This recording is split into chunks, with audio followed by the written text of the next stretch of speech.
આપણે પહેલાં એવું હતું કે વિડીયો બનતા હોય ને એટલે આમ હોઠ પણ હલાવવામાં માણસો ધ્યાન રાખે, બોલવામાં શબ્દોના એટલા બધા ધ્યાન રાખે, બોલવાની સ્ટાઈલ, બોલવાના આરો-અવરો એટલું બધું મેન્ટેન કરીને હાલતા હોય ને પછી એ વિડીયોમાં આપે. તમે ખરેખર એક નવી વસ્તુ લઈને આવ્યા, લોકોને દેશી માહોલ સુધી લઈ ગયા, જે તમે છો.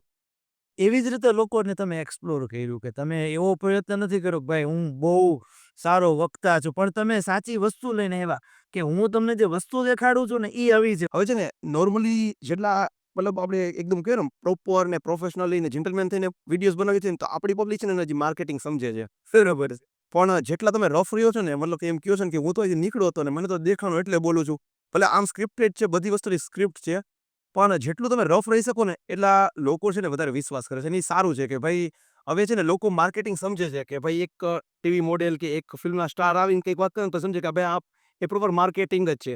વિડીયોમાંથી લઈ, વાતમાં લઈ કે વસ્તુ દેખાડવાથી લઈને બધી વસ્તુમાં એક ક્વોલિટી રાખીએ છીએ. નકર આમ તો અમારો જે ટ્રેન્ડ છે માર્કેટિંગનો એમાં તમે જોયું હશે કે બધા જ્યારે ઘણા બધા વિડીયોઝ બનાવે છે. પણ અમે ઘણી બધી છે ને એક રાખેલી છે કે આપણે આ ટાઈપનું નહીં કરીએ, આ ટાઈપનું નહીં કરીએ, આ ટાઈપનું નહીં કરીએ.